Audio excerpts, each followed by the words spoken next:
Welcome. Back here on the Plus, it's the Damon Bruce Show. Not only are we on YouTube, not only can you find this wherever you subscribe to your favorite podcast, but we are on AMP as well. And I'm telling you, I got a special 2 for Tuesday playlist for you when we get into the VIP room. A little bit later on, it is Tuesday, the 19th of September, and we are already nearly in the middle of Giants week because the 49ers are kicking off their home opener Thursday night against the New York Giants. And all I can tell you, everyone, is welcome home. Welcome home. It's like homecoming. It really is. That's why I called today's thumbnail 49ers Homecoming. I loved homecoming when I was in college. It was like my favorite weekend of the year. I love the feeling of a fall, crisp fall day, homecoming, foxtail hats, which is on Ike right over here, the cardboard cutout. By the way, we got a double Ike going today. Double Ike. I'm wearing the t-shirt. This is actually called a sweatshirt. And look, he's wearing the fox hat. That to me is homecoming right there. That's what I'm talking about. I love homecoming. And it feels like every single 49er fan has basically followed this team through its first 2 games on the road. A near takeover of Pittsburgh and then a total takeover of Los Angeles, and you're coming home 2-0. It's as good of a start as Kyle's had. And when you look at how this plays out and you look at how the cards that were dealt when you saw the season schedule look a little different now that they're laying on the table in actual play 2 weeks into an NFL season. Things change quickly in this league. So welcome home. That's for every 49er fan who's been traveling with the team so far. They're going to be very happy. I saw that they're putting in new turf at Levi Stadium after their Ed Sheeran concert. So it should be a rousing Thursday night at Levi Stadium, unless, of course, people are having trouble getting there because they didn't get out of work fast enough, and getting in and out of that place is absolute total hell, especially on a weeknight with commuter traffic, and it's just the big kiss of death that we all have to live with around here, but so c'est la vie. Ooh, I hope you had the under today, because that's a sip of the day right there. I mean, that was perfect in this fellow mug, which is called the Carter. Oh, very fancy, very fancy. It really retains heat perfectly. I got to figure out exactly my coffee setup, because this morning I got a perfect cup of coffee right here at the beginning of the show. If you took the over, you stood no chance today. Under, money, all day. Brandon Aiyuk would not have practiced on Monday, but the good news is the 49ers didn't even have practice on Monday. It was a day off for the team. I'm going to be surprised if Brandon Aiyuk isn't playing on Thursday night. He was banged up. I think he's one of those you're hurt, you're not injured type of situations. 100% injured is Saquon Barkley, and that is just a massive advantage for the 49ers. We have seen this New York Giants team have trouble establishing any offensive rhythm, certainly shut out in week 1. They were shut out for a portion of their week 2 come-from-behind win over the Arizona Cardinals.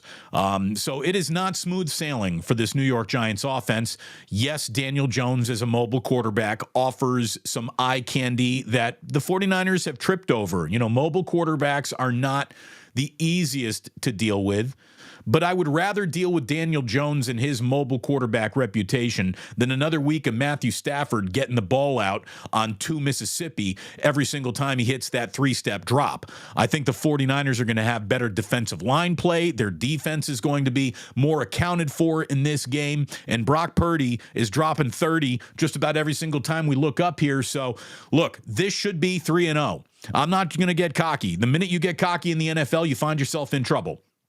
But this should be 3-0, and then you start looking beyond that. Well, again, we'll get there in just a minute. But this is as good of a start as Kyle Shanahan has had since he's been the head coach of the 49ers. Has he been 2-0 before? Yes, but 2-0 and as uninjured as they seem to be, as healthy and rested and ready to go as it all looks.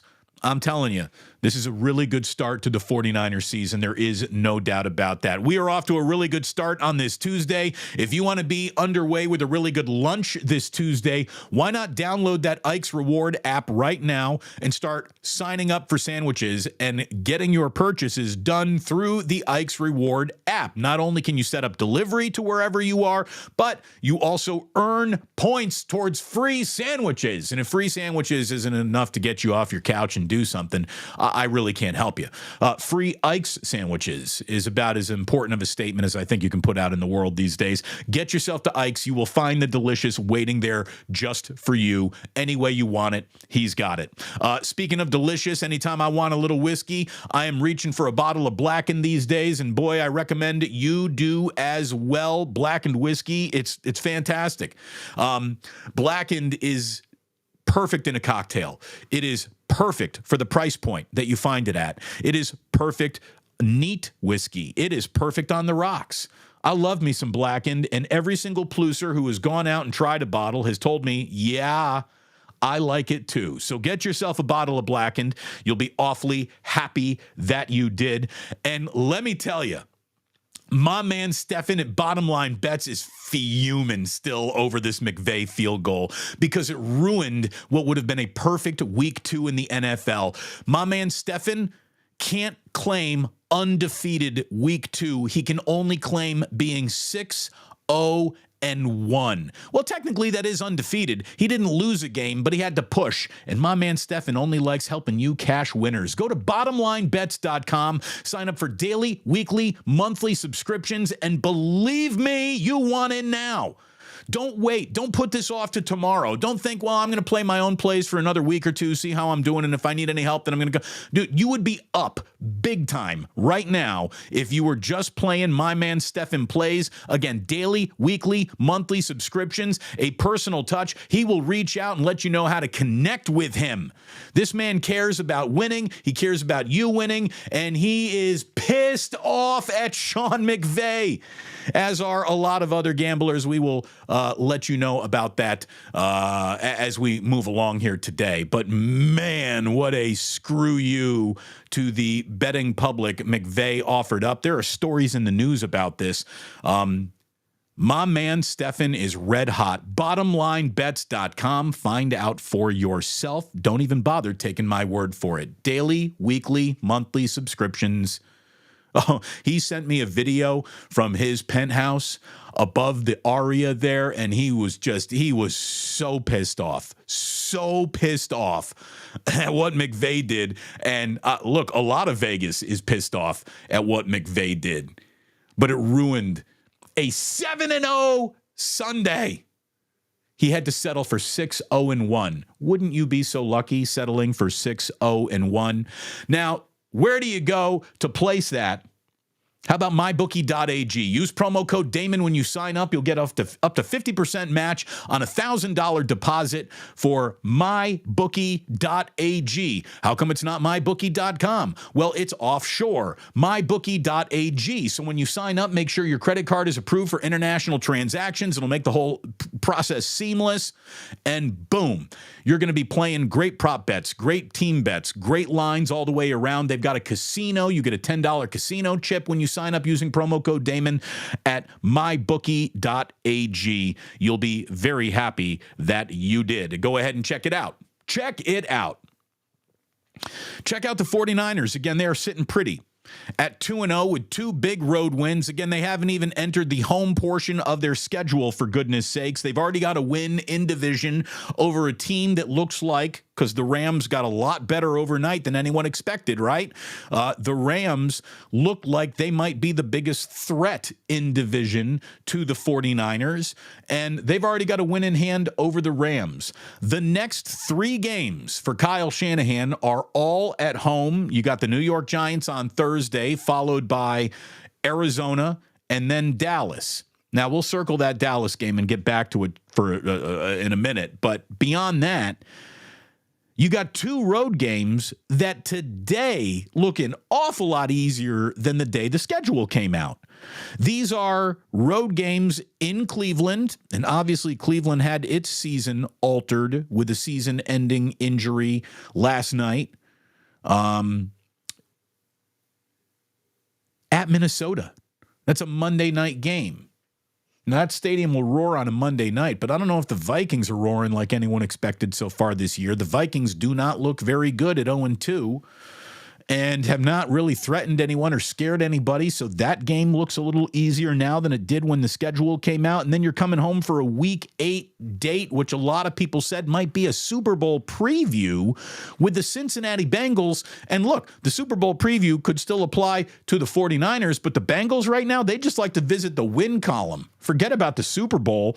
They've got problems in Cincinnati. They're off to a dreadful 0-2 start with Joe Burrow having a calf that's barking at him. Things are not good in Cincinnati, so that game looks a little different now than when the season came out.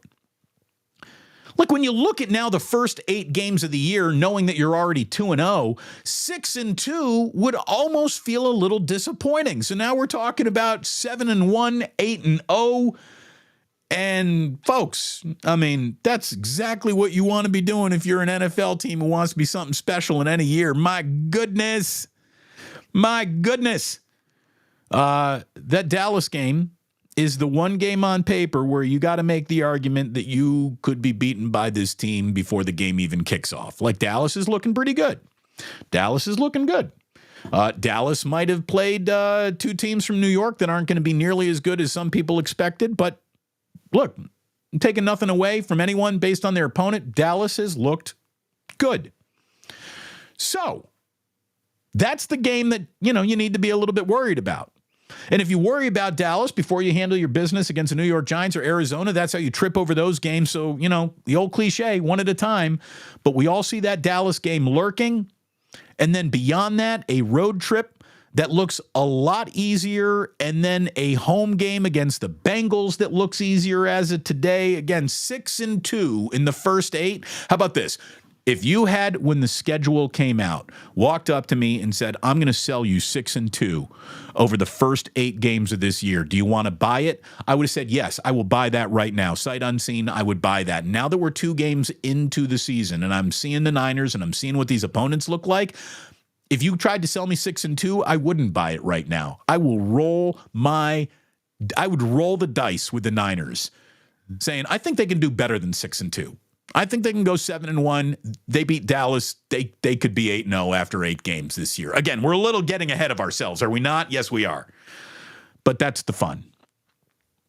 Again, we don't want to be too goofy. We don't want to be too nutty. We don't want to get too over our skis on anything, or else we would start losing your respect, like the respect of Mr. Bacon, Egg, and Cheese Croissant, who says, finally, a good podcast after hearing all the garbage all morning long. Well, thank you. This isn't just a podcast, though, mind you. This is a multimedia experience on YouTube. It goes into podcast form. We have a Club Plus. Then we meet on the AMP app in the VIP room, where today I've got a double shot 2 for Tuesday concept that I'm going to roll past you, and I think you're going to like. So again, it's a multimedia experience.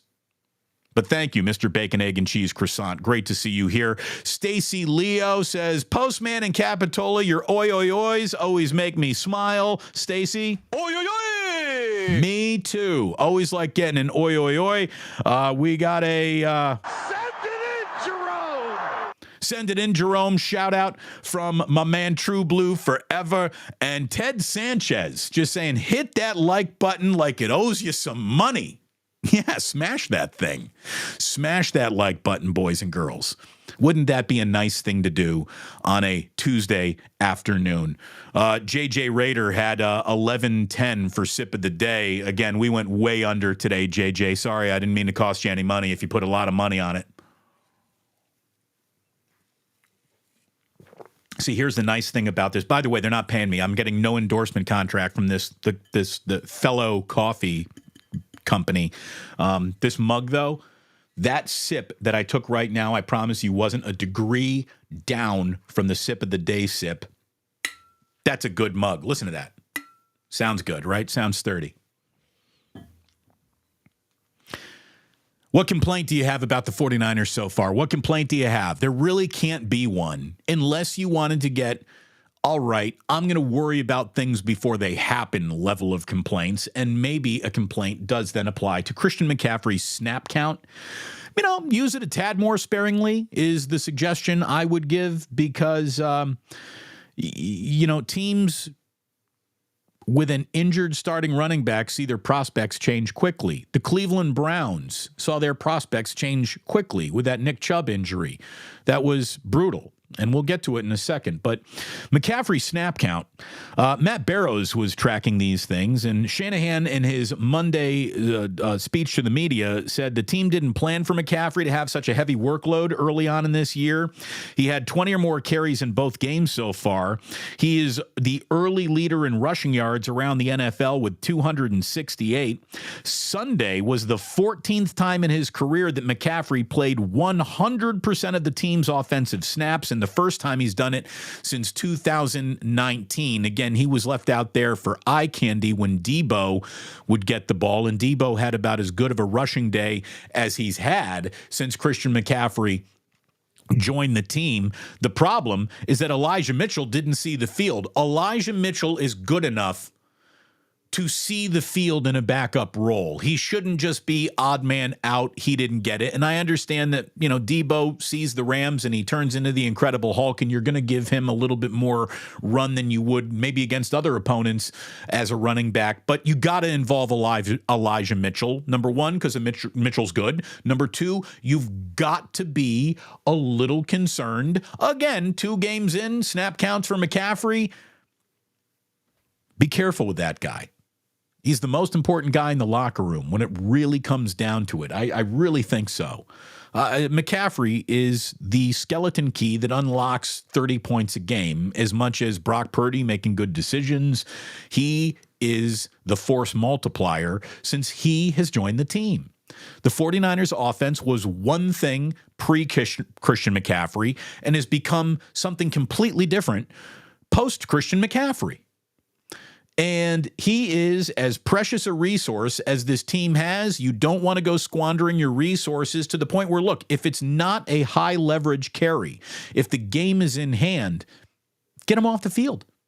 Get him off the field and keep him off the field. He should not have had, there were 4 or 5 snaps in that Steelers game that were unnecessary. Now, maybe the snaps against the Rams were a bit more necessary because that's a 1-score game after Sean McVay screws up everything. Still got my man Stephen angry. But look, it's Christian McCaffrey carries with him the expectations of the entire year. If Christian McCaffrey were to go down, the chances of the 49ers winning the Super Bowl vanish. The chances of the 49ers appearing in this Super Bowl become infinitesimal. I mean, that's how important he truly is. So be careful with that guy.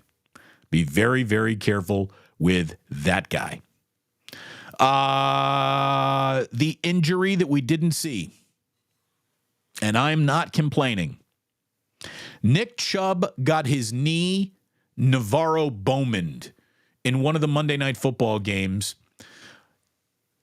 The network chose to not show it to us. Joe Buck and Troy Aikman said, we're not showing you this one. That's how bad it is.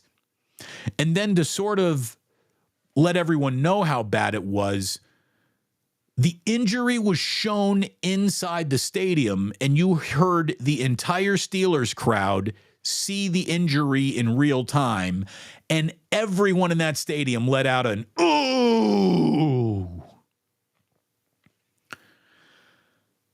I'm glad I didn't see it. But then I did. I did see it on Twitter. And it's Navarro Bowman-esque. Knees are not supposed to fold that way. It's just simple. It is grotesque. But it's the first time I can remember any network just punting on showing a replay of an injury. Normally you get the warning, the look away. This is going to be bad. They'll set you up for what's about to happen. If you don't want to watch this, change the channel for 5 seconds and then come on back. You know, they'll give you a warning.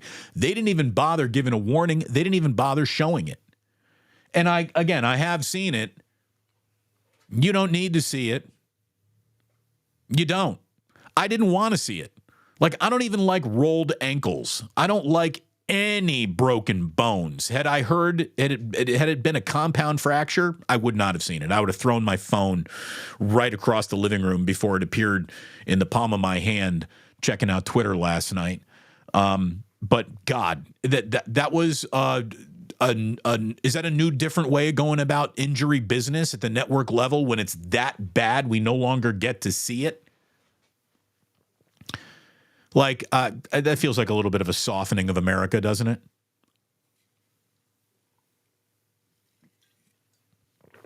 I mean, if Joe Theismann had his leg break, you'd have to take the game off the air. That's how bad that was. You know, I mean, I've seen some savage injuries. Napoleon Kaufman's injury. Willis McGahee for the Miami Hurricanes in the national championship game had about as bad a knee injury as I've ever seen. I think it was Willis McGahee. And look, injuries are a part of football.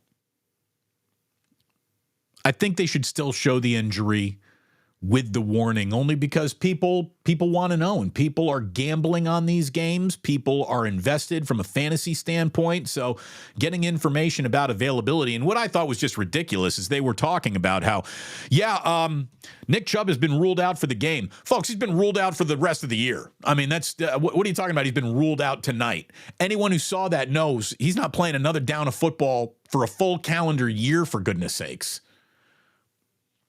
That was more than just, he tore his ACL. That's full knee reconstruction surgery is what he needs, and it was bad. It was really bad. You didn't need to see it. I didn't want to see it, but then I did by accident. I wasn't even seeking it. Shit just popped up, and whoever edited that video just had it so timed up to where, I couldn't unsee it.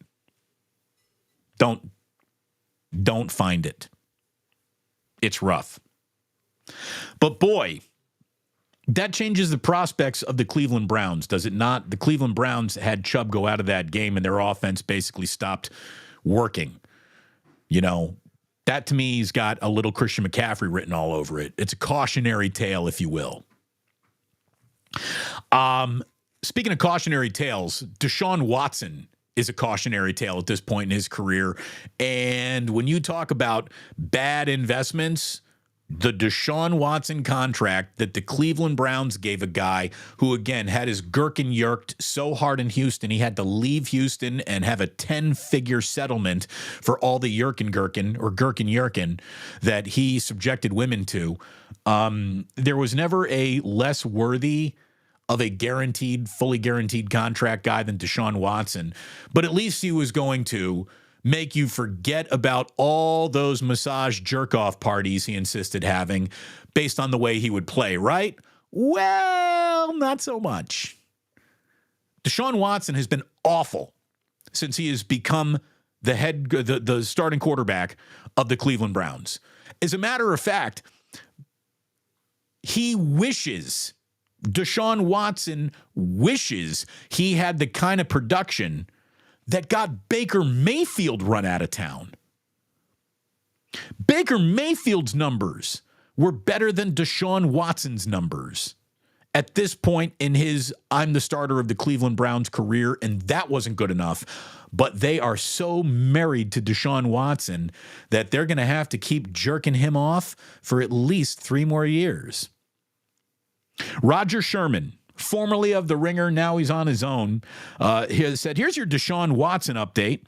Out of 35 quarterbacks with 200 passing yards attempts since the start of 2022, Deshaun Watson is 33rd in yards, just below Carson Wentz.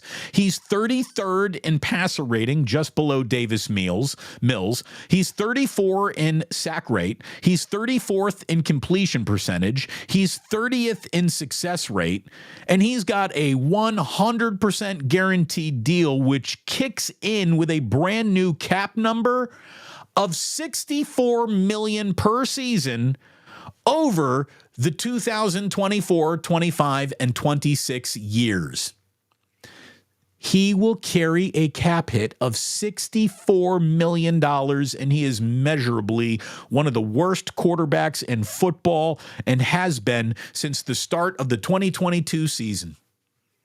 So all I can tell you is, Cleveland, your fan base doesn't deserve the suffering you've offered up.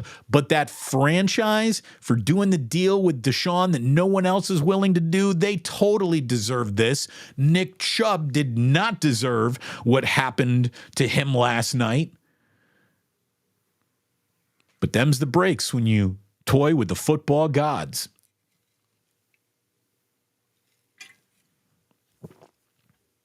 By the way, I did not like the Monday Night Football doubleheader.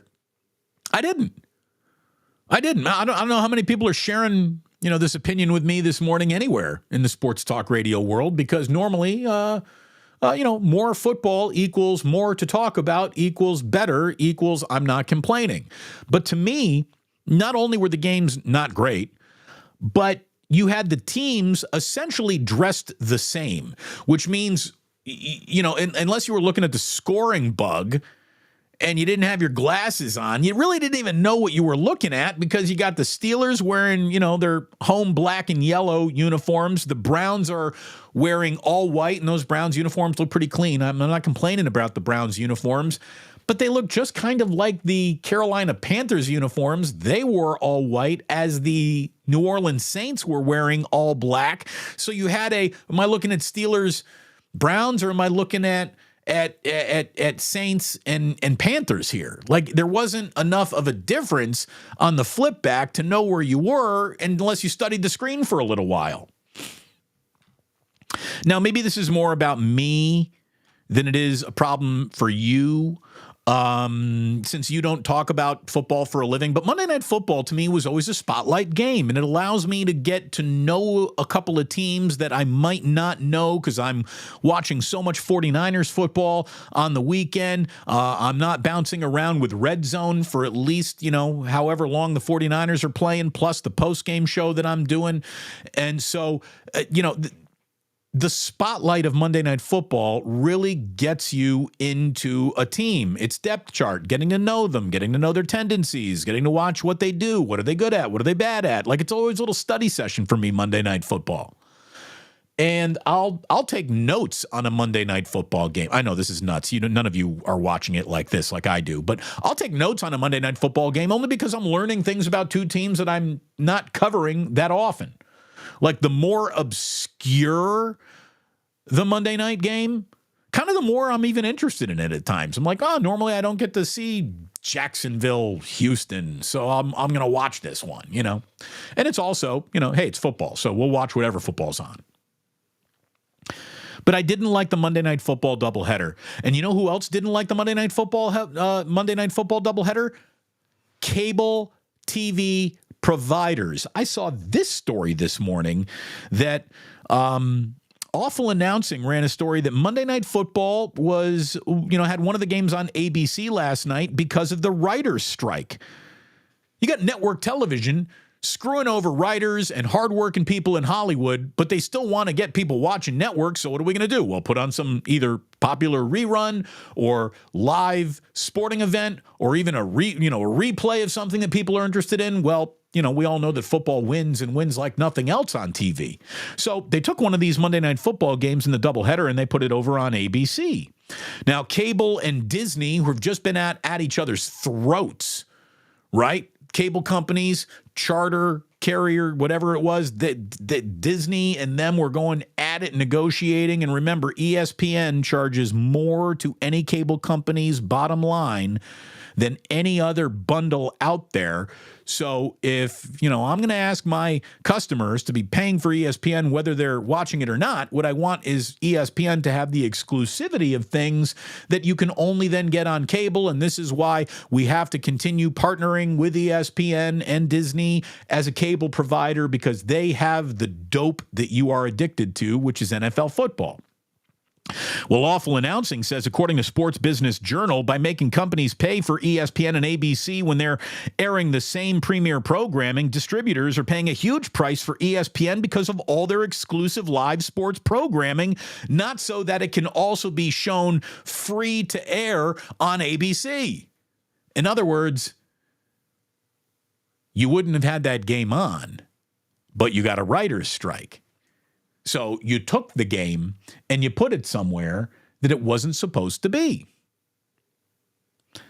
Quote from a distribution executive, "This whole double dipping on the backs of distributors is just ridiculous. This is not going to endear the Walt Disney Company to its distribution partners. Its flagship content was supposed to sit within ESPN. The fact that it's now sprung free to ABC to cover the fact that we aren't willing to pay actors and screenwriters is bullshit." I agree. The fact that writer's strike is still going on is just a disgrace from Hollywood. It really is. It's a disgrace.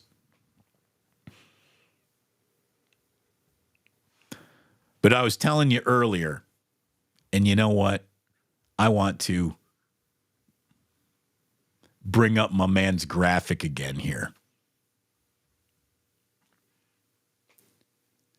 Because bottom line bets right here absolutely applies to this story.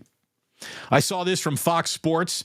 The Rams' decision to kick the field goal in the final seconds of Sunday night's loss to the San Francisco 49ers might have had a meaningless impact on the outcome of the game, but it is baffling handicappers in Las Vegas. Quote, "Although it wasn't going to break the bank, we did have more money on the Niners spread than the Rams, so we were pleased with that absurd decision." That is Derek Wilkinson, SVP of sports for the DRF Sportsbook Network. However, we don't feel particularly good about winning that one. It would make some sense if there were even a slightest bit of time left on the clock, but doing it as the clock is running out is just baffling.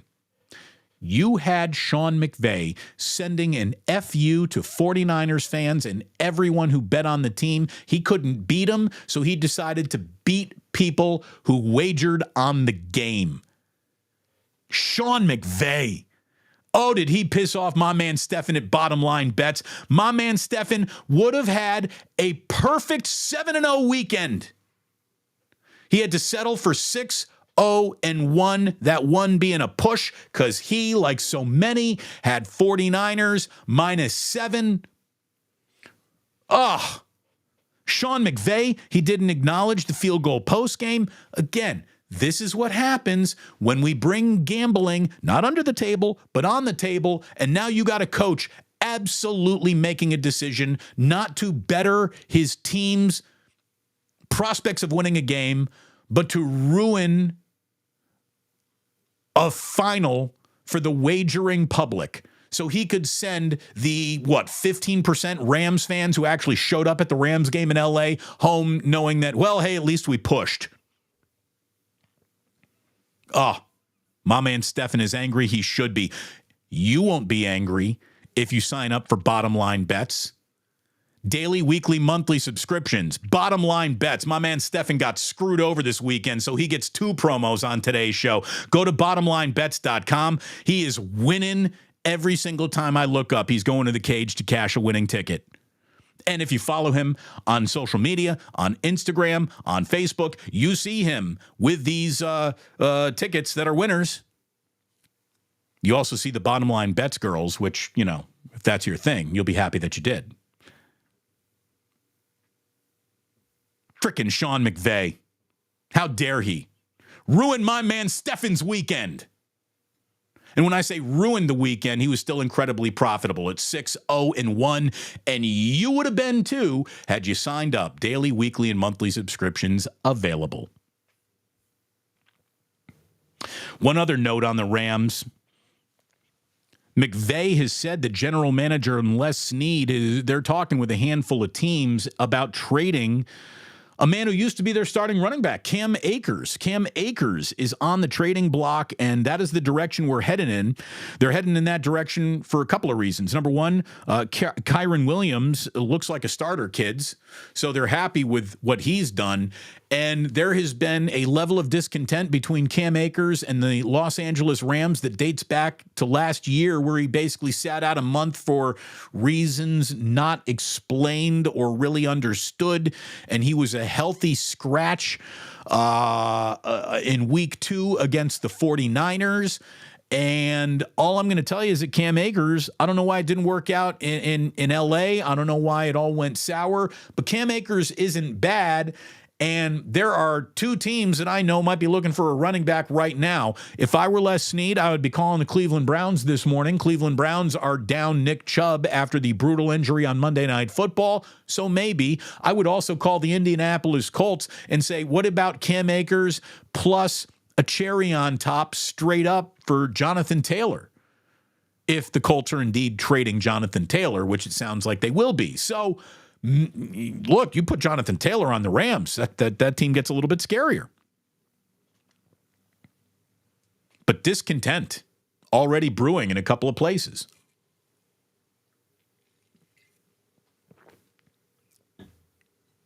Here's a team we don't talk about an awful lot. The Houston Texans, right? We don't talk about the Houston Texans because there hasn't been much of a reason to talk about them. DeMeco Ryans, obviously, is a guy who had great success as a 49ers defensive coordinator. It's easy to root for DeMeco Ryans. It's easy to like DeMeco Ryans. Well, Miko, dude, he needs a home win badly. He lost his home opener to Indianapolis on Sunday, and the Texans, they haven't won a home game since David Culley was the head coach. That goes back a couple of years. They beat the Chargers 41-29 the day after Christmas in 2021. But over the last 3 seasons, according to John McClain, retired yet still covering the NFL, John McClain, under David Culley, Lovie Smith, and now DeMeco Ryans, the Houston Texans are 2-15-1 at NRG Stadium, including 0-7-1 in 2022. So they didn't win at home in the one game they played this year. They didn't win at home in any game they played at home last year. And you got to go the season before that and all the way back to the day after Christmas to find their last home win. They will host the Steelers on October 1st. They're on the road against Jacksonville this weekend, but say a little prayer for DeMeco and whatever Houston Texan fan you may have known. I don't think I've ever met a Houston Texans fan. I'm sure they're out there. But Houston Texans have had it rough. Here's your glimmer of hope.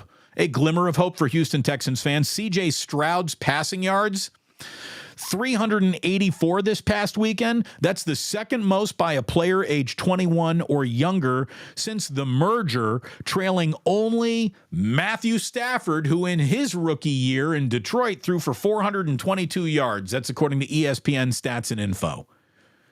So a little glimmer of hope in a rookie quarterback, but DeMeco and the Texans, they need a home win. They need a home win badly.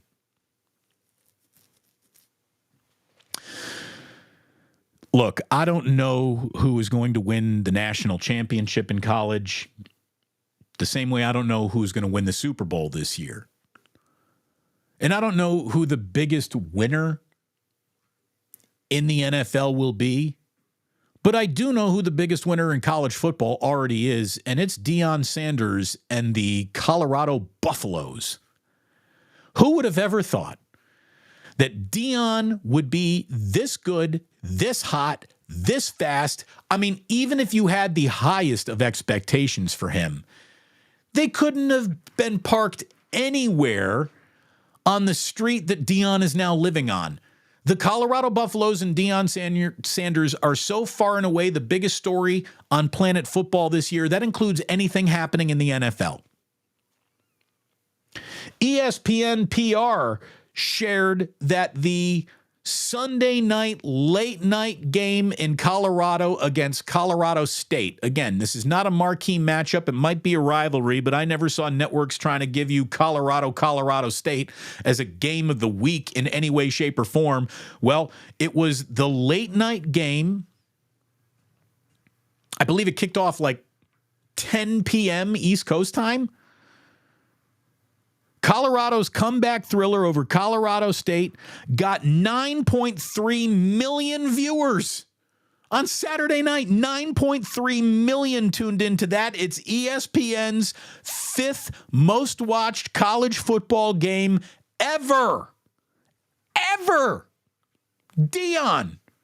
3rd game at Colorado, 5th most watched college football game on ESPN ever, and it shatters the ESPN late prime window for viewership high. It is the most streamed regular season game of all time. So on the internet, it's the biggest game ever consumed. In its window, it's drawn the largest audience ever, and it's the 5th most watched college football game in the history of ESPN as a network. That is unbelievable. Truly, truly unbelievable, because Colorado was never a national brand. It took Deion 3 fucking weeks to make Colorado a national brand. Amazing. And here's the thing. If you didn't like how he went about it, and I didn't love how he went about it, you can't argue with the results on a football field. You can't. This is a results-based business, and Colorado be better working on a multi-million dollar extension for Deion right now, because I'm telling you, some team in the SEC is about to put the Godfather offer in front of Deion Sanders. It's going to happen. It's going to happen.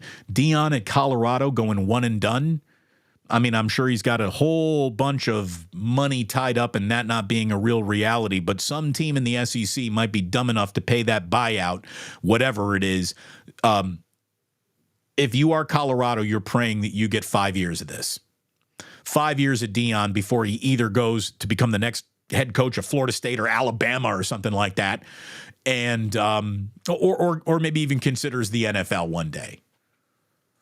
Deion Sanders is the hottest property on planet football you could possibly find, because remember, I don't care that there isn't a commissioner of college sports. I don't care that Roger Goodell is the commissioner of the NFL. The real commissioner of all sports these days are television contracts, and Deion Sanders is doing things to alter television contracts in a way that no one could have possibly assumed or thought of or hoped for.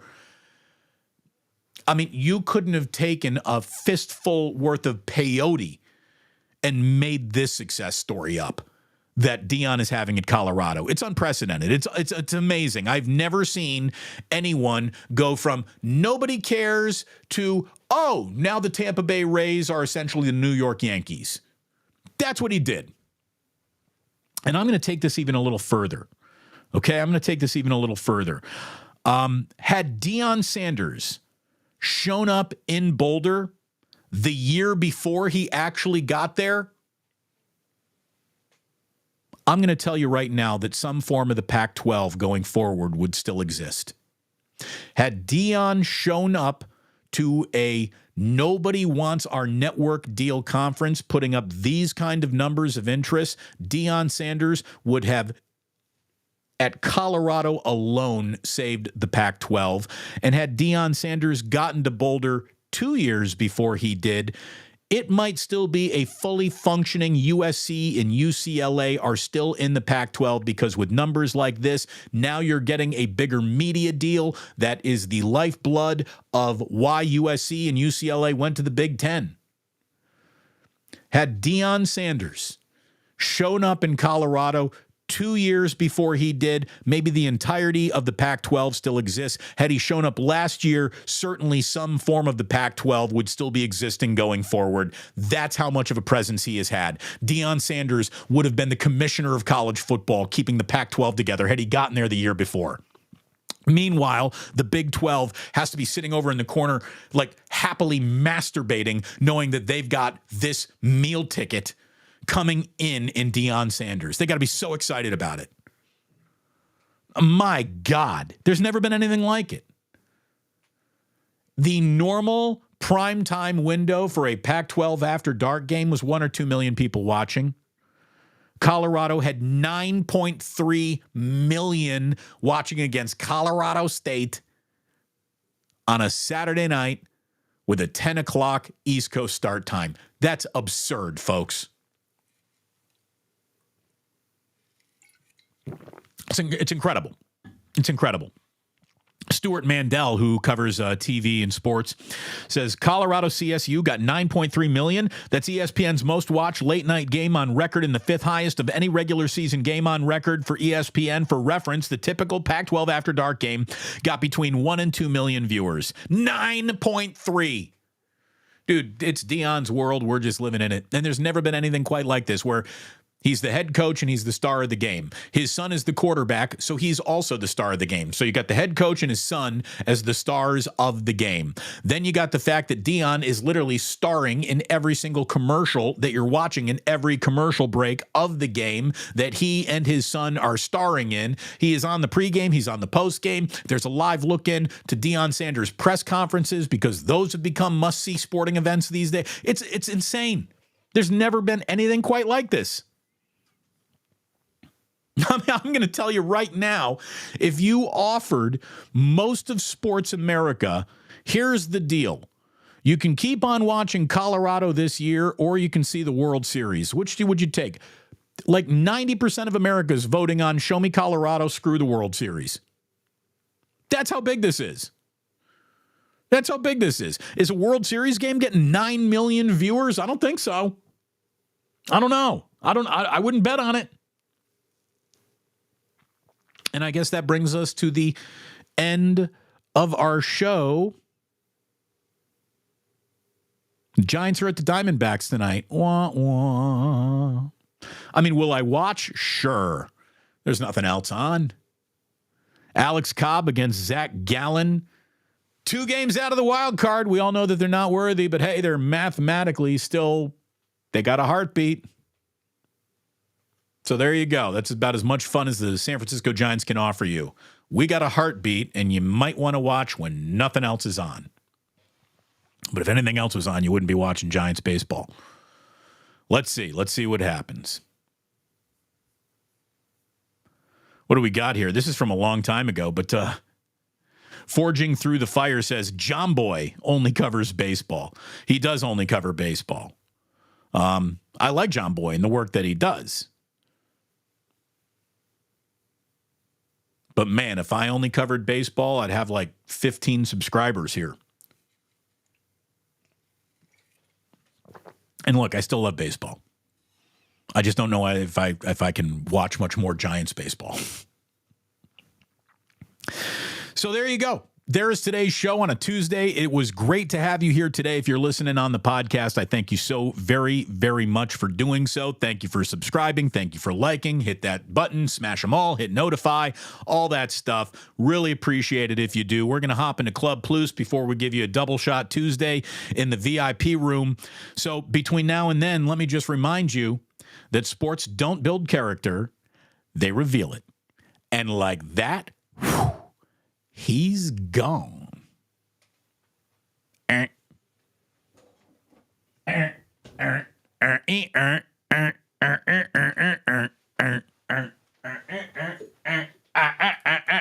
Yeah. It's a rave. Get your neon sign. All right. Here we go. It's like Burning Man, isn't it?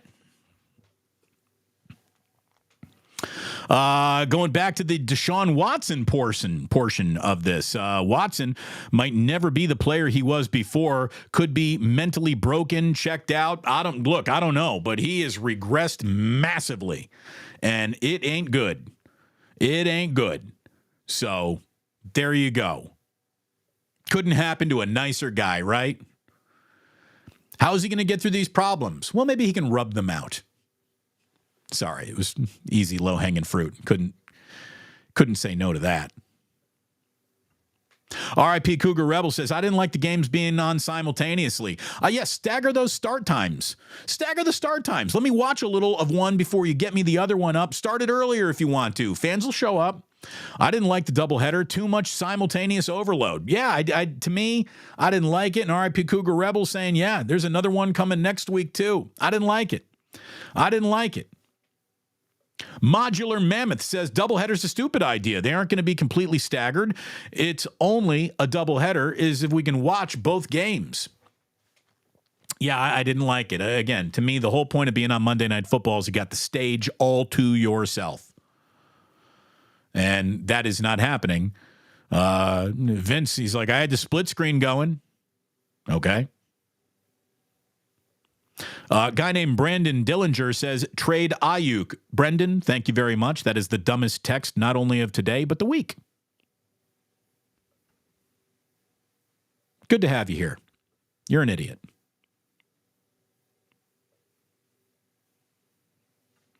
It dilutes the product, says True Blue Forever, when you have two. Irwin saying, yeah, man, NFL's watering down their best product of the week. And here's the thing. It's not necessarily the best product of the week. The marquee game of the week is supposed to be that Sunday nighter. But I don't need doubleheader. I don't need Monday night doubleheader games. I thought I would like it. Normally, I'm a big subscriber. If some is good, more is better. But no, that doesn't apply to Monday Night Football.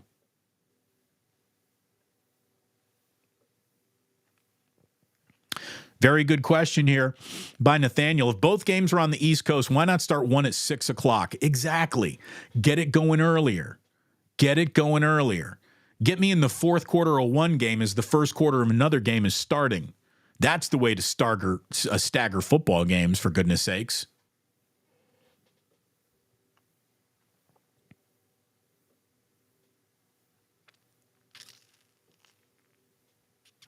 And an X says, hey, Monday Night Football, it's not just normal football, it's maximum football.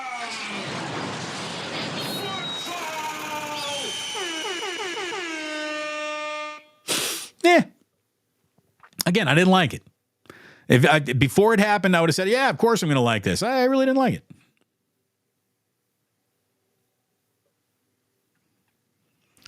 T from the 203. How many months are we for this writer's strike? It's been going on way too long, man. Way too long.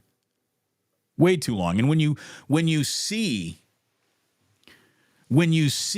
that there is a level of greed that has so poisoned the well in every single well we drink from as employees in the world. I mean, there is a level of greed at the top that is so screwed over the middle class that there should be a full-on strike for everything and everyone. I mean, like, dude, eat the rich. Seriously. Got Bob Iger at Disney basically going to war over $67,000. I heard that every single strike could be settled for less than 0.5% of profits across the board. It's disgusting. It's disgusting.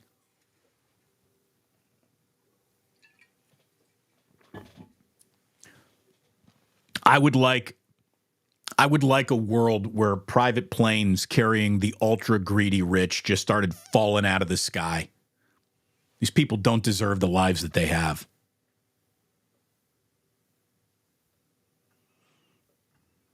Erwin K. Wong. Moneyline McVay. Look, if you put it on the money, you still lost. But he is, I'll screw up your bet, Sean McVay, for sure.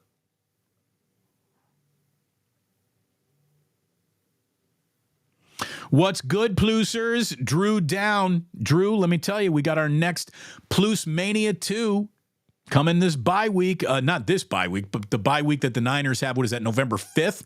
We're going to be back at Victory Hall. We'll give you more details, but it's going to be fun.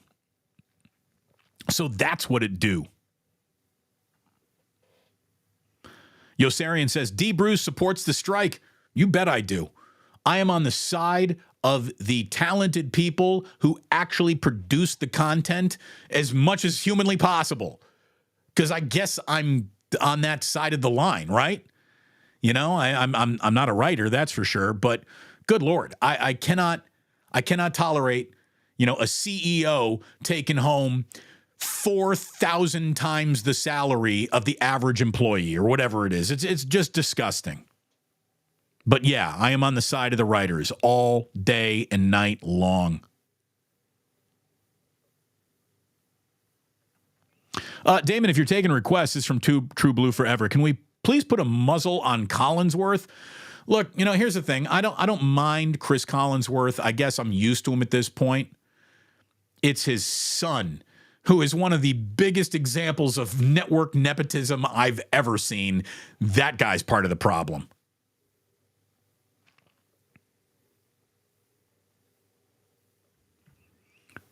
Is it true that Sean McVay kicks puppies? Look, if you're kicking unnecessary field goals, jeopardizing the health of your players on an unnecessary snap of football, I wouldn't put anything past you. So maybe he does. Yosarian is McVay should host the Players Hater Ball. Seriously, man. Player Hater Ball? I didn't know we had one of those. McVay just slapping ice cream cones out of kids' hands? Seriously? Oh, man. This is something for T from the 203. Damon, did you see the Dolphins fan beat up a Patriots fan Sunday night and the guy he beat up died? No, I have not seen that. I didn't see that. And all I can tell you is that the Dolphin fan who served up the life-snatching beating should spend the rest of his life behind bars. Fuck that guy. Okay? I mean, I don't care what was said. I don't care what was done. You beat the life out of someone, that's go to jail forever time as far as I'm concerned. You can't argue self-defense, I'm guessing, in that instance. I didn't see it, but good Lord, that's terrible.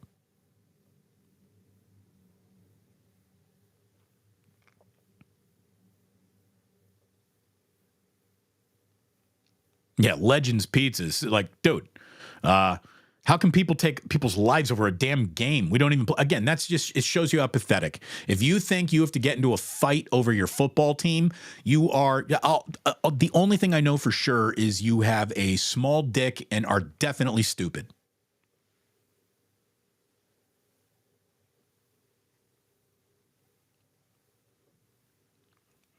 Good Lord. Kaiser and Gilroy says, yeah, Volt, I know one Texas fan. My sister in Texas because she lives near Houston. All right, so we found one. There's one.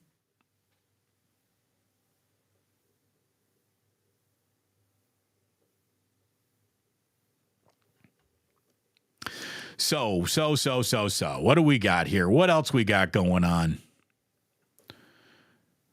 This is from Johnny Dunn. He says, Damon, Deion is making more history in the Hall of Fame. Deion is just making more history in a Hall of Fame life already. Dude, he is. I mean, it's just insane.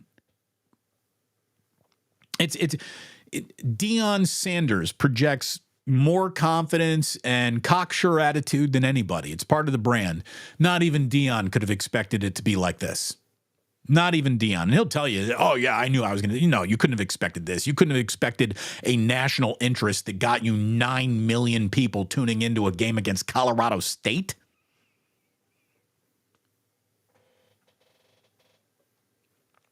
Kevin Klein Saucer says, I went to Deion's first home game against Nebraska. The hype is something I have never seen anywhere in my sports history experience. Just crazy. Oh, my God. It's like nothing else.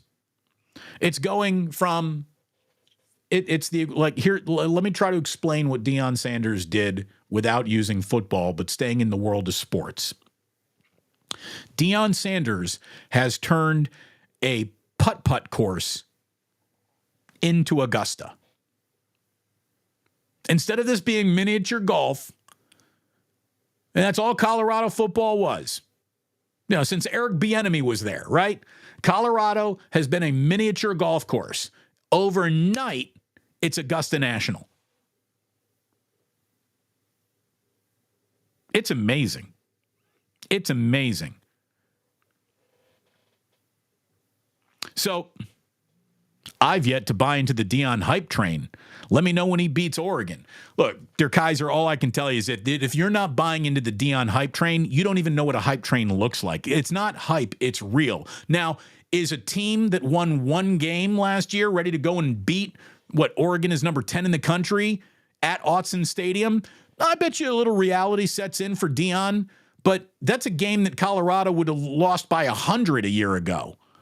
Let's see what happens. And by the way, if Deion wins with Colorado in Oregon, they should give him the Coach of the Year award. They should give him another Super Bowl ring. They should give Deion the Heisman Trophy. He should win the Doak Walker Award. He should win the Fred Biletnikoff Award. He should win every award. They should just give Deion all the awards. He should win National League MVP. He should win a Hart Trophy. He should win a Lady Bing Trophy. He should win whatever trophy they give out. What is it? The Borg Warner Trophy when you win the Indianapolis 500. He should get that. He should get the really nice Preakness Trophy. If Colorado wins in Oregon, Deion Sanders should be declared the World Series champion. He should get a Larry O'Brien Trophy. They should just start flying in supermodels to be trophy wives. That's how many trophies he should get.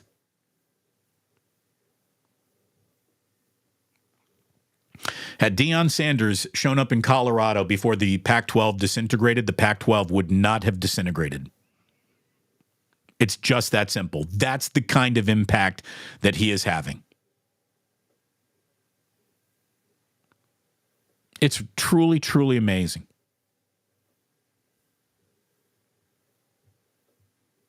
Neon Deion, Michelle, always great to see you. Prime time, prime time, prime time. Buffs get crushed by 40 this weekend. Here's the deal. If you're giving me Colorado plus 40 right now, I'll take that bet. I'll take 40 in Colorado anywhere. I'll tell you, I think I've seen enough from Colorado to know they ain't losing by 40 to maybe even an NFL team. Well, an NFL team would whip the shit out of any college team. But you know what I'm saying, dude. It's incredible. And look, it's easy to root against Deion, right? It's easy to watch the pendulum swing and, he's had all this success and now I want him to fail on some level. I'm not like that. I've always liked Deion Sanders. I've never been anti-Deion Sanders. I didn't like the way he went about building his team because I thought it was wrong to do, walk into a room of college kids and saying, hey, I'm here to blow up your college experience. I don't care that you're on the team right now. You might not be good enough for me and I want you out. Like, that's really not what college football is supposed to stand for. But Deion is the first to acknowledge, like, hey, this ain't really college football anymore. Like, we're paying players. This is big time. Billions of dollars are exchanging hands. The only hands that we're trying to keep it out of actively are the players. This is a multi-million-dollar position that they've handed me, and they will fire my ass if I don't win. So I'm here to win. That's it. That's all I want to do. And winning in football solves all the problems. It really does.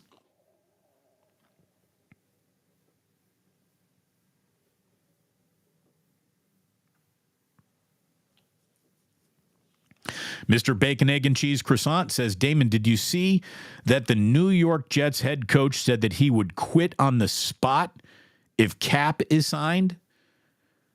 What? Colin Kaepernick, he would quit on the spot? Yeah, I would too, because that would, at this point of Colin Kaepernick's life, he's no longer a professional athlete, folks. He's one of us. And I don't care how good a shape he's in. Colin Kaepernick will never play football again. And, it's to talk about it is stupid at this point. Baron Red says, first of all, Damon, you don't smoke peyote. Yeah, you're right. I guess you'd have to eat it. Big fistful.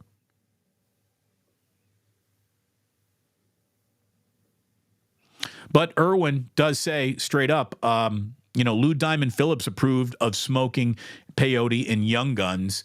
And who's that one guy in Young Guns? I love that scene where he's like, "Do you see the size of that chicken?" That's a very obscure line from Young Guns. Or is that Young Guns 2 even? Or is it the original Young Guns? I get my Young Guns confused. I'm a big Young Guns fan. You see the size of that big goddamn cock-a-doodle-doo?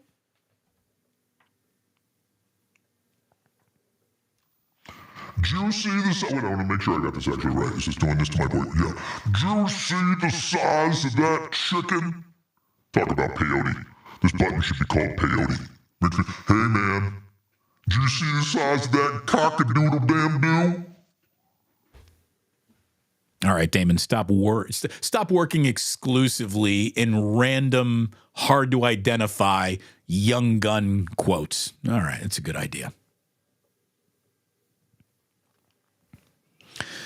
Albert says, we don't talk enough how ex-Pac-12 commissioners screwed over West Coast football.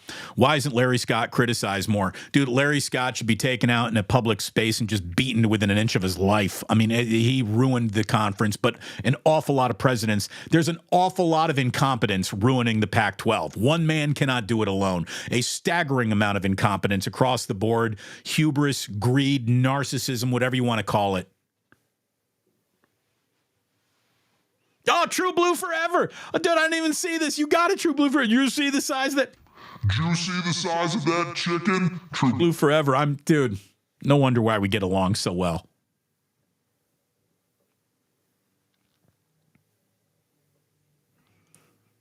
We're in the spirit world now. Dude, I love it. The random scene of Young Guns stands out to me as well. I tell you what, True Blue Forever, that might earn you a meat stick before the end of the week. It really would. All right. I do need to get into the VIP room in just a minute here. Let me scan the chat here because we never want to miss a jingle jangle. Ooh, look, Danny GTV. He's not done with the Giants. He said, I'm going to the Giants Diamondbacks game tonight in Arizona. Danny GTV, have yourself a really good time, man. Have a great time if the Giants will allow you to. We'll have to see who they're platooning tonight. And it doesn't matter who they're platooning. Usually Zach Gallen pitches it straight up the ass of the San Francisco Giants. He really does. Irwin again. Hit that like button, baby. Hit it up. Hit it twice. Damon sipping coffee so close to his microphone is an ASMR treat. Dude, ASMR. I don't get it. Like, why do people really want to, like, I'm going to spend my day listening to someone go,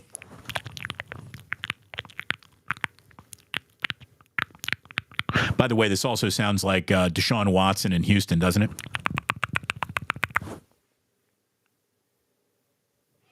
Do you remember the first time you learned the, if you do this,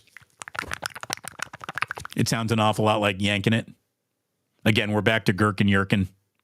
That's a beautiful thing about, Deshaun Watson. I'll never be able to ever see Deshaun Watson do anything without thinking, hey, there's someone who still had to buy hand jobs. Fucking loser. Let me tell you, if I were a peak of my prime physical specimen professional athlete, I wouldn't be having to rent hand jobs. I'd just be getting them.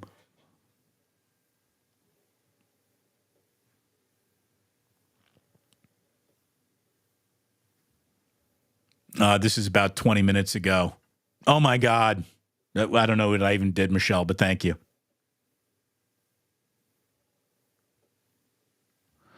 UCC says, man, I just got out of a meeting. I thought I missed the show. Glad to see Club Plus open late today. Yeah, we are open a little late today. We're going long. I had some stuff to get to, some interesting stuff. I needed to get that Houston Texans story in there.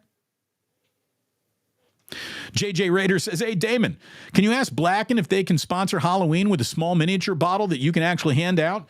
Hey, you know what? If they send me enough cases, I'll just give kids full bottles of whiskey. Kids and pregnant chicks, drink for free at the Damon Bruce Plus Halloween party. What could go wrong?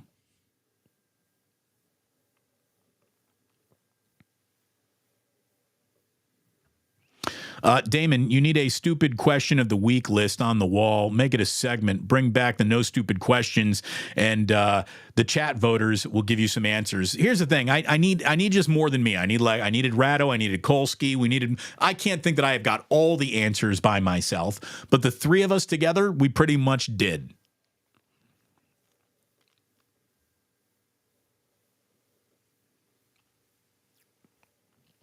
Mitch R. says, hey, does Metallica really need more money?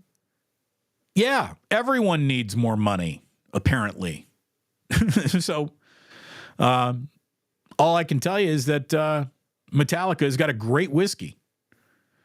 Here's the thing. I don't care who makes the product. If the product is good, I'm interested, right? And it is good. It is great.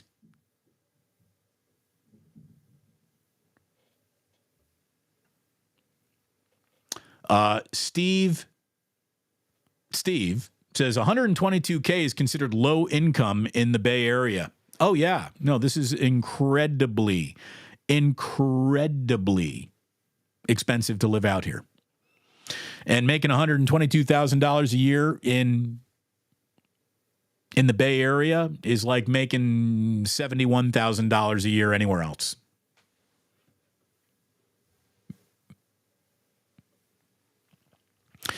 Roddy Richards says, Damon, did you see the Lauren Boebert video from over the weekend? Yeah, speaking of hand jobs, right? She was all over that dude's junk.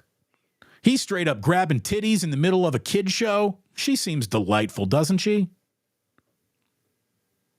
I mean, the word that she used to be like a call girl, that rumor doesn't rumor doesn't exactly disappear when you see her basically. And I heard that was also their first date. So she is at a daytime matinee, all-family version of Beetlejuice, the musical, jerking off the guy she's on a first date with as he like rubs her titties right there. Aisle seats, like you're not even burying that in the section. You're on aisle seats and you're jerking this guy off. She's special. Baron Red put Plus Mania 2 on the calendar. We got Otis Bird III putting Plus Mania 2 on the calendar. I like that an awful lot. Thank you very much. It will be coming up. It will be coming up November 5th, the week that the 49ers have their bye. We are going to go ahead and have ourselves Plus Mania 2, Electric Boogaloo, Postman and Capitola. He gets his Postman. It will be on a Sunday, I believe. It will be on a Sunday.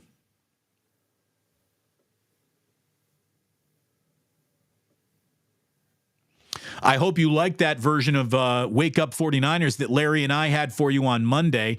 We already had a saucy Damon and Larry version in that first episode of the simulcast of Wake Up. Look, it's going to be saucy. It's going to be good. It's going to be informative. It's going to be smart football coverage. What a concept, right? We are going to be doing it again this Friday, too. Looking forward to that. We have 2 49er wake-ups for you. One Monday morning, already in the books, and we'll be doing it on Friday morning. And, of course, that means we're going to have 2 post-games to be offering you. We're going to be doing post-game after 49ers and Giants Thursday night right here on the Plus. We are going to have ourselves some fun.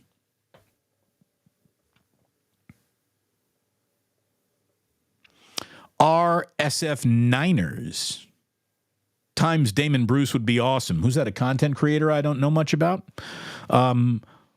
Whatever, dude.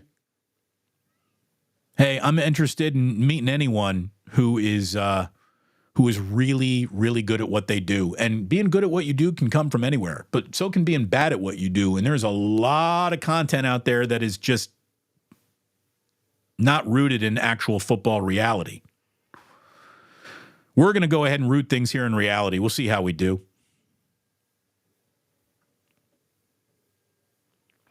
Pern Amore says, hi, Damon. What was that exchange between CMC and Witherspoon on Sunday? That was one dude stiff-arming another dude and then telling him, you're a bitch. McCaffrey's got that squabble in him. I'm telling you, man, I really like it. I do. You know, that's not what you want to say to total strangers, but when you're playing football, you can call another dude a bitch. That's the way it goes. You can absolutely talk as much shit as you want on a football field.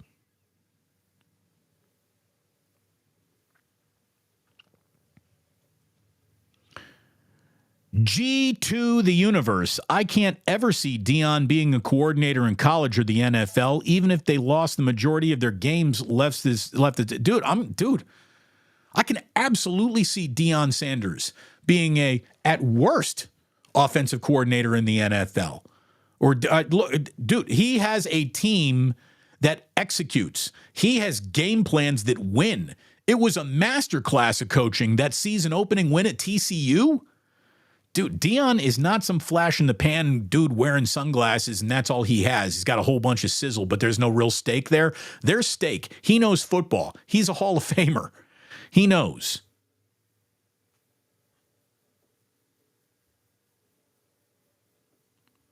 Young Guns. Love it. Young Guns. Baron Red. Young Guns from Damian Lee. Regulators, mount up.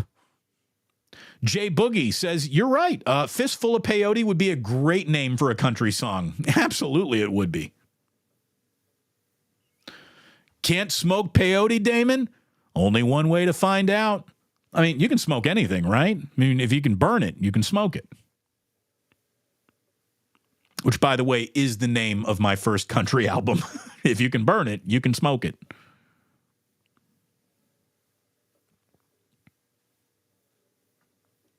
Oh, this is so right. J Boogie 510. With the arrival of primetime in the Pac-12, they could have broke the bank with their Apple deal. Yeah, they could have. They absolutely could have.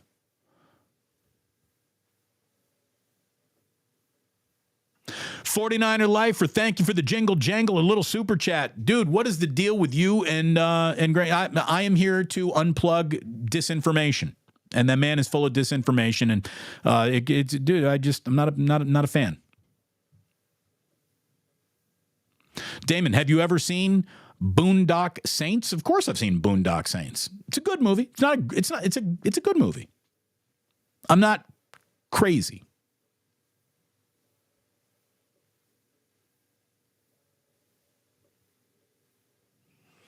What else we got? ASMR equals popping bubble wrap. Dude, it's amazing how bubble wrap remains totally undefeated when you're 4 years old. I give Jack some bubble wrap, and he is as happy as a clam. Loves it. Twists it, jumps on it, steps on it, tap dances on it. Bubble wrap. Bubble wrap. Impossible to not love bubble wrap. Again, thank you very much for the jingle jangle. I appreciate it. 49er for life. Thank you very, very much. True Blue forever, man. I am powerless against bubble wrap. Yeah. Have you noticed that there is a level of bubble wrap out there that isn't as satisfying when you pop it? It doesn't make the nice snappy sound. I've seen them in Amazon packages. I mean, technically it's bubble wrap, but it's not the same kind of bubble wrap.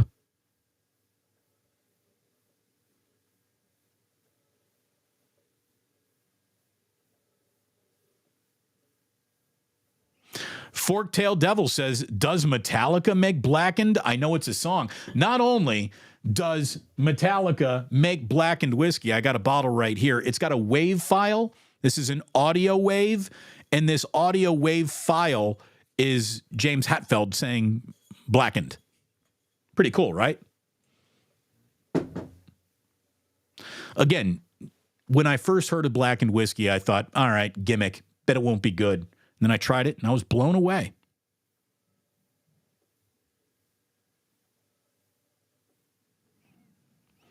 Plus Mania 2. It's happening. Ooh, I like that you used Roman numerals there. Rockin' New Era 84. Makes it seem a lot more fancy schmancy.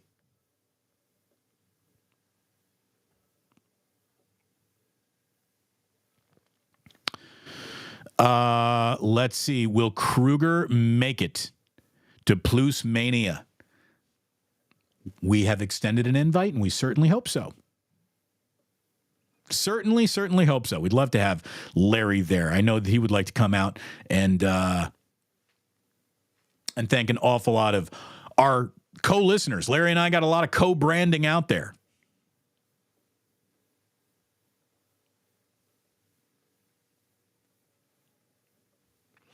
What have we got?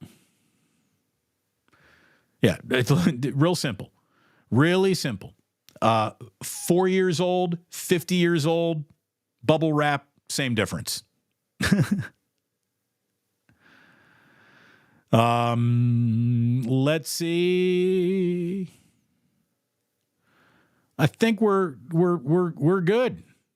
Oh, dude, 49er Lifer comes in again from the top rope with the super chat. 49ers versus New York Giants rated PB-13. I think he meant PG-13. Hey, let's make that thing rated R. If it's rated R, the 49ers defense is going to have a really, really good day. But thank you very much. For Life Niner. For Life Niner is the name. I have not seen you in here before. I see you today. You show up with 2 lovely super chats, and I thank you. I thank you very, very much.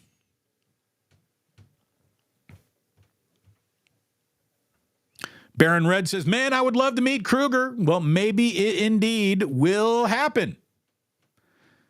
At Plus Mania 2, it's going to be at Victory Hall on November 5th.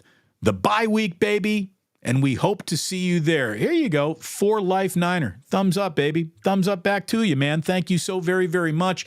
But yeah, I'm not going to give attention to attention seekers, and I'm certainly not going to be giving attention to attention sneakers who have no credibility to them at all.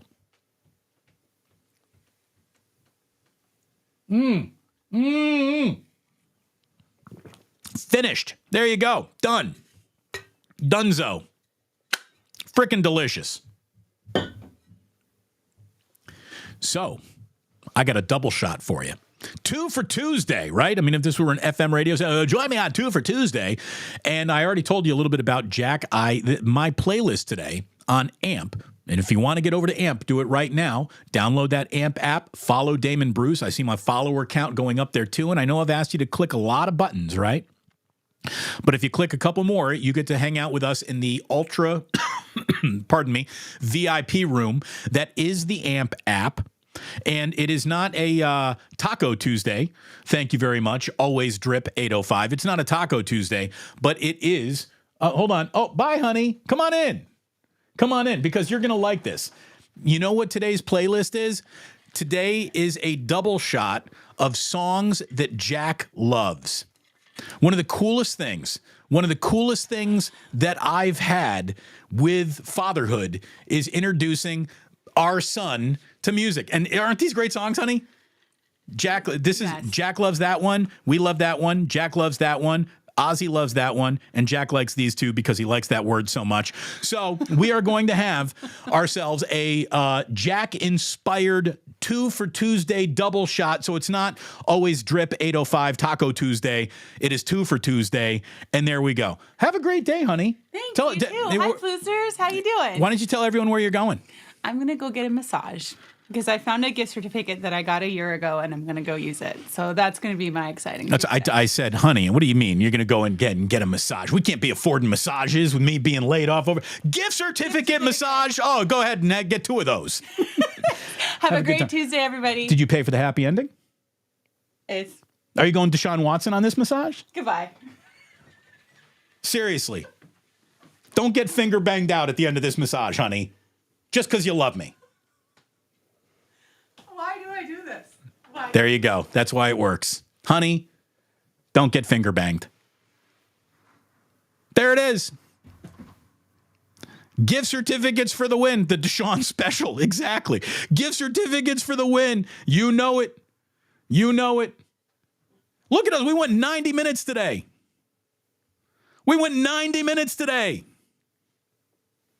Jillian's got a 2-hour massage. I am now officially worried about the last 8.5 minutes of that massage. Thank you very much for tuning in. Are you going to be over on the AMP app? Do you want the Jack playlist? It's right around the corner. Join me on the AMP app, and you will get the double shot of Jack playlist, which is about to start hearing soon. We'll wrap up with this. Hey, Damon. Deshaun Watson could hear you saying gift certificate, Johnny Dunn. No doubt. No doubt. There you go. Thank you so much, folks. Thanks for being here. Thanks for all the support, the love, the fun, the chatting, the super chatting, supporting the sponsors. It means an awful lot. In the meantime, you don't have to go home. But I'd love to see you on the AMP app. You just can't stay here.